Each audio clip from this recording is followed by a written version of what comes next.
Hi, and welcome to Micronaut Monday. I'm Tom Scioli, author of Jack Kirby, The Epic Life of the King of Comics.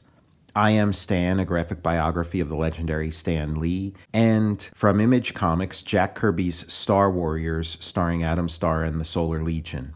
All three of those books are available for pre-order by following the pre-order links in the show notes below. They came from inner space, the Micronauts, issue 8. Enter Captain Universe. So this is a turning point for the series. With the entrance of Captain Universe, it becomes a full-on superhero comic. Up to this point, it's what would have been characterized as an adventure comic, superhero adjacent. I would call it superheroes. But here there is now a guy with Captain in his name and a costume with a cowl. And what really makes this a turning point is the story behind the story.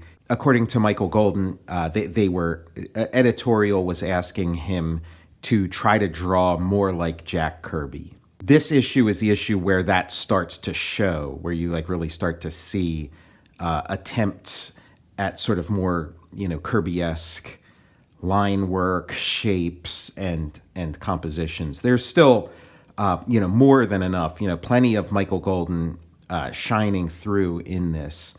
But, you start to see some Kirbyisms and some Ditkoisms. So I do wonder if maybe that was part of it, too, to sort of make it look like a classic Marvel comic from the days of yore. I don't know. But I see a lot of Ditko in here, too, particularly this stuff right here around Captain Universe. I mean, I can see how there is some overlap between Kirby and Ditko. Really great cover. Some of the body language, too. Some of the body language of Baron Karza, seems kind of Kirby-esque. These seem like sort of Kirby-esque shapes. That push to make it more, to draw less and less in his own style and more in Jack Kirby's style, that was one of the contributing factors to Michael Golden leaving the comic as regular interior artist.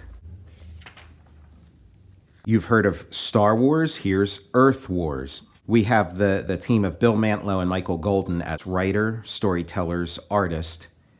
But we have a new member of the team, Bob McLeod, as embellisher or inker. Diana Albers is lettering, and Carl Gafford is doing the colors. Al Milgram, the editor, as always, and Jim Shooter, editor-in-chief.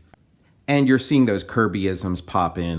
There's a lot of Kirby crackle in this issue. Maybe part of that aesthetic change is also abetted by a new inker, Bob McLeod, and then later Al Milgram comes on board and gets very Kirby-esque. Now, as a fan of this comic, I without knowing any of the backstory, I liked the way it sort of tipped more and more into Jack Kirby territory, just as a Jack Kirby fan, and I felt that it was appropriate to the story, but I can imagine what a bummer it was for Michael Golden, where he was just doing, such great work on this series, creating a new visual language of his own, and then being told, oh, could you change your style? I could see how that would take the wind out of his sails a little bit. So we're continuing where the story left off.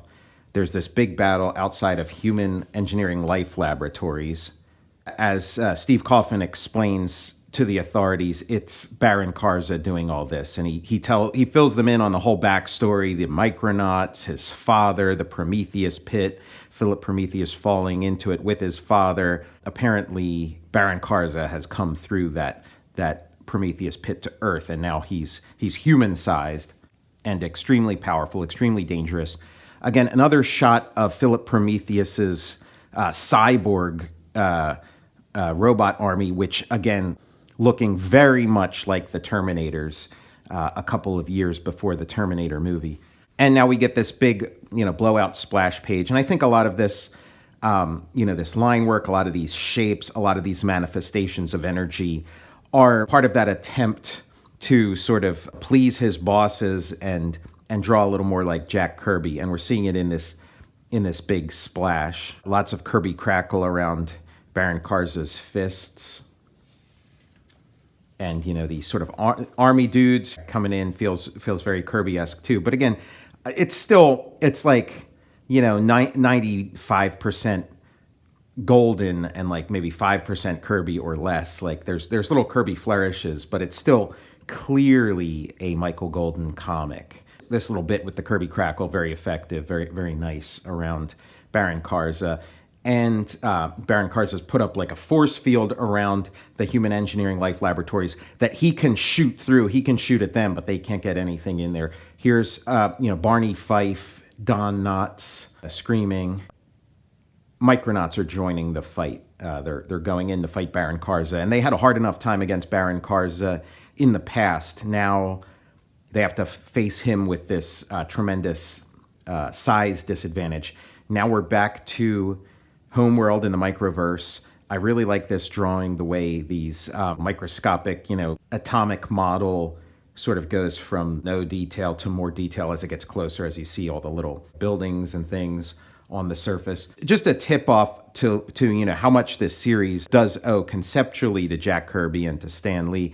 It takes place in the microverse, which Jack Kirby and Stan Lee created back in the Fantastic Four and called it the microverse. And Reed Richards referred to them as Micronauts when they traveled into the microverse. And we'll see, there's a big crossover with the Fantastic Four already planned. And this is when Jack Kirby would draw the microverse. These are the kind of shapes and things he would use to depict it. So this is very, with all the toy stuff and whatnot, it's very solidly linked to a Jack Kirby mythology. And then, a lot of the story flourishes are very similar to the Fourth World, Jack Kirby's New Gods comics. Word on the street is that initially they wanted Jack Kirby to draw this comic, but he was not interested and was sort of leaving Marvel around this time, tying up loose ends, working out the last bits of his contract, and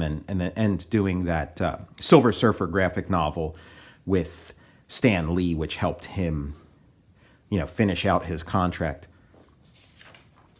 We get this really beautiful bit of sort of comic book architecture, this nice little space that Golden's drawn. And again, I'm seeing lots of Kirbyism, lots of Kirby flourishes in there, but this beautiful these statues of the deities of Homeworld, Dallin and Sepsis, who are Arcturus Rand's parents, and below them is the Force Commander armor, which is, Dallin was the original Force Commander. This is another one of the famous Micronauts toys.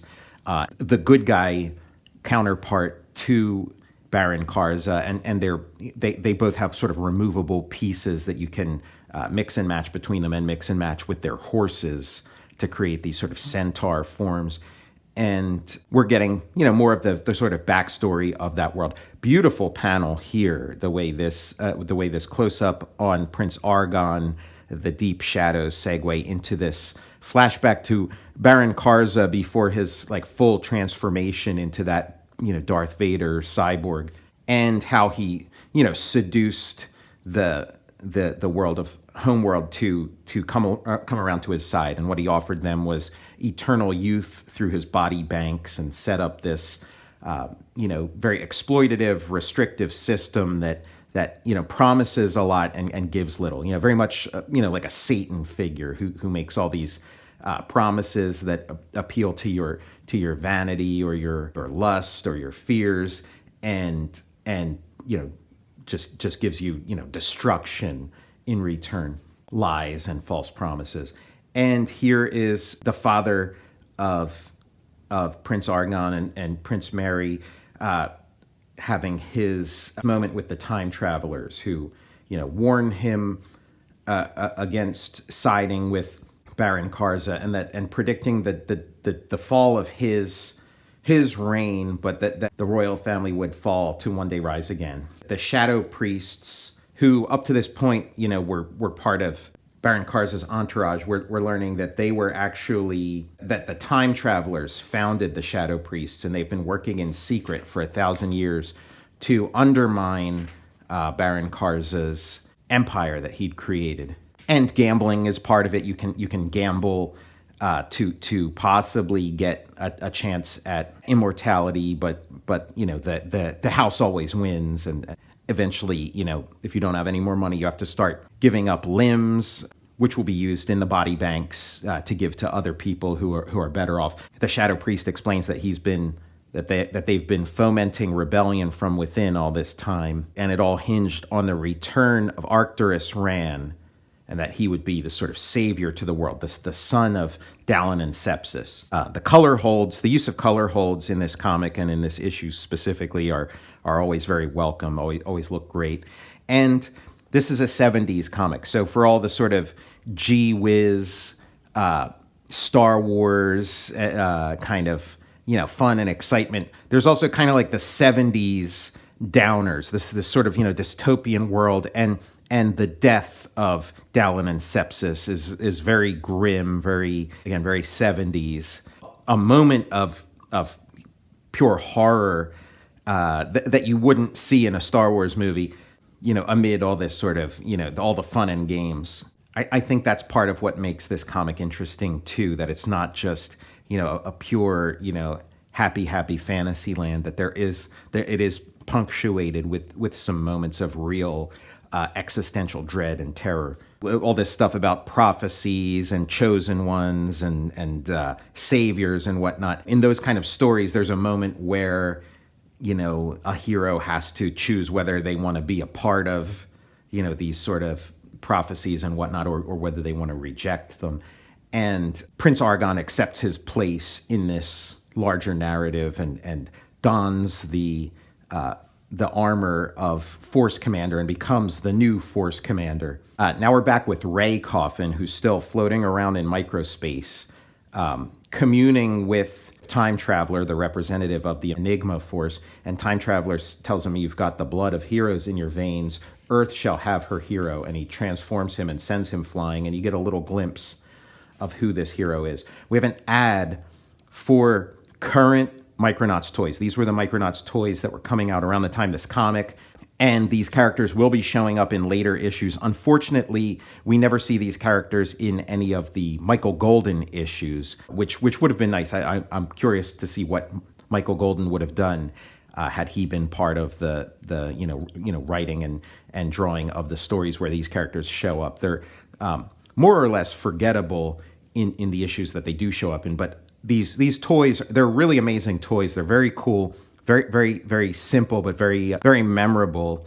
And when I was a kid, again, Micronauts were sort of like the older kids thing when I was a kid. I was a little too young to be there for the prime of Micronauts, but I remember seeing like the little booklet that has all the different Micronauts toys, and I remember seeing this guy when I was a kid and thinking that he had a pizza cutter on his hand, that you could use your toy to cut pizza. But these were really cool little toys, and they go for like big bucks now. This guy, I was just at a toy show and I saw this guy going for $100. And I mean, they're tiny. They're just like little action figures. The box art is really amazing. It's these great paintings by, I forget the artist's name. I'll flash his name on the screen, but he was a nephew and protege of Frank Frazetta. Frank Frazetta, he said Frank Frazetta was very guarded about his methods and didn't like to teach other people his methods, but made an exception in his case and gave him a couple hints, showed him a little bit of the magic, a little bit of his process, and he became like an amazing painter of his own. Very much, you can see the connection to Frazetta in his work, but also, kind of created his own flair, his own visual language. And he did, probably his most famous work was paintings that he made of these three characters for the box art of the toys. And I feel like those paintings are kind of what catapulted these toys into this sort of stratospheric space that they occupy. That you see that painting on this little card that's attached to the back of these back of the blister pack that these guys are in, and they just seem like amazing. So yeah, it's Repto. He's half reptile, half human with removable bat-like wings, plug-in laser saw and blaster. Membros, a scaly-skinned android, comes with blaster and plug-in backpack complete with extension pipe for his deadly Hydra laser. Antron, this six-limbed monster, comes with plug-in tools and weapons for each of his 4 arms: hook, eye-bolt neutralizer, and laser blaster.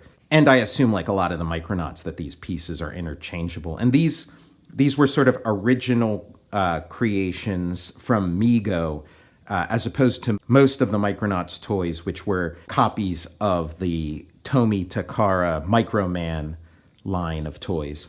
Alien creatures with brains that glow in the dark. And so the fight continues. The Endeavor is blasting away at Karza. He's shooting. Again, all this is, very Kirby-esque. Michael Golden employs this trick maybe once per issue of orienting the riders inside the Endeavor and their word balloons to give you that sense of motion and vertigo, being off balance. Akroyer is the one guy that can stand up to this giant Baron Karza. He has the power, but it's still not enough. Mary and Arcturus Ran are firing away. They get blasted. And as they hit the ground, Mary says something about, "I'm not giving up the man I love without a fight." The man you love? So their simmering, unrequited love storyline takes another step towards resolution, as is the rest of this series or storyline. Even though it continues for over 100 issues, we're coming to the end of that first sort of 12-issue storyline, which I think of as sort of like a complete graphic novel, and is the best of what Micronauts has to offer. And then that's wrapped up very cleanly, and then it goes on to that sort of next phase, the phase without Michael Golden's involvement. Really nice page by Fred Hembeck, just really a superstar. I mean, I don't know anybody who doesn't love his work. And, you have all the mighty, join the Mighty Marvel Comics chorus line. And I guess, chorus line was a new thing at this point, the musical. The giant Shogun warriors' legs kicking along with the other stars. But yeah, mixed with everybody, you have like the Marvel superheroes. You got Tarzan, who, they were doing licensed Tarzan comics around this time. And you got Baron Karza there in the line, and that's the giant Baron Karza. And then you have a little magnifying glass showing the rest of the Micronauts. Jokes that are very plugged into the current continuity of Marvel. Everybody's shocked at this appearance, this glow, and it's Captain Universe, looking very much like a Ditko character with this sort of atomic thing around him. Could easily be Captain Atom. Here he is, Captain Universe. I like the different scales we have here. And the fight starts, and and we get all these manifestations of energy. Kirby crackle. For a second, Captain Universe kind of looks like the Silver Surfer here, and it's Baron Karza has met his match. It's Baron Karza's pure evil energy versus the Enigma force that powers Captain Universe.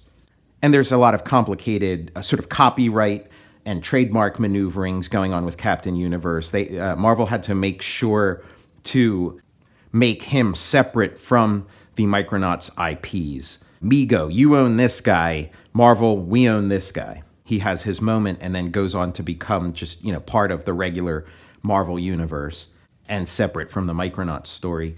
Talking about the Jack Kirby, New Gods, Forever People, Mr. Miracle comparisons between that and Micronauts, I see Captain Universe as kind of like an Infinity Man kind of character. The fact that he can be, that anybody can become Captain Universe. He's kind of this one who is many, part of the Enigma force. And the fact of him being, a power to rival Baron Karza. I could imagine, Infinity Man being used similarly against Darkseid. Although the one time the two did clash face to face, it was kind of a surprise attack. He was not expecting Darkseid, and Darkseid sort of had that advantage and was able to vanquish him pretty easily. But I think if Infinity Man knew what he was up against, he would be a match or almost a match for Darkseid. Akroyer rushes to the scene to help his friends, and Steve recognizes Captain Universe's voice and realizes it's his father, Ray Coffin, who he had thought was dead. So a moment of happiness for him in all this. And again, we get another one of those great color holds. Al Milgrom is the editor on here, and Captain Universe reminds me a lot of Firestorm, who is also kind of like a very Kirby and Ditko influenced character. And Al Milgrom was, at the very least, the co-creator of Firestorm. And according to Larry Hama, Al Milgrom brought Firestorm, or at least his version of Firestorm, or an early version of Firestorm, or maybe a fully formed, fully fleshed out Firestorm to DC Comics, even though DC Comics official history doesn't reflect this. Michael Golden says the sort of more superhero-y elements were added against his will. So maybe this was Al Milgrom wanting to bring a Firestorm-esque character into the story. I don't know. That's my best guess that maybe this Captain Universe was his contribution, or possibly at his urging. Despite all the struggles, Captain Universe is holding his own. The Micronauts flee into the Endeavor, and it's like, get us out of here. We're going to fly back to the Microverse via the Prometheus Pit. We've learned that you can go through the Prometheus Pit and survive and end up in the Microverse. So we're going to go there. And not only that, we are going to destroy the Prometheus Pit after we pass through it, seal up that bridge between Earth space and microspace forever, and Baron Karza is going to be trapped here, and he'll be stuck on Earth and be cut off from the source of his own power. And so Baron Karza psychically gets a sense of this and abandons Philip Prometheus's body that he did a sort of body switch with to become giant. And now, great color hold, we get the essence of Baron Karza quickly flying back into the Microverse right behind Arcturus Rand's crew on the Endeavor. A lot of the dialogue in this issue is talking about how we're gearing up for the final battle, and the time travelers who refer to each other as brother, the one who is many, they take the power back from Ray Coffin. It's no longer needed. It returns. This Enigma Force power returns to its source, and Ray gladly gives it up. Time travelers, yeah, I guess I've done what needed doing. And now, father and son have their joyous reunion. Earth is saved. He always thought his dad was a hero, and now he gets to see it for real. Next month, the beginning of the cataclysmic confrontation you've all been waiting for. Return to the Microverse. And there we go. You get this nice spot illustration of Microtron and Biotron. With the letters columns, people are asking, for little hints and clues. And yeah, you get the sense that yes, the ending has been very clearly plotted out by this point, with only 4 issues left to go in that first major storyline that began with issue 1.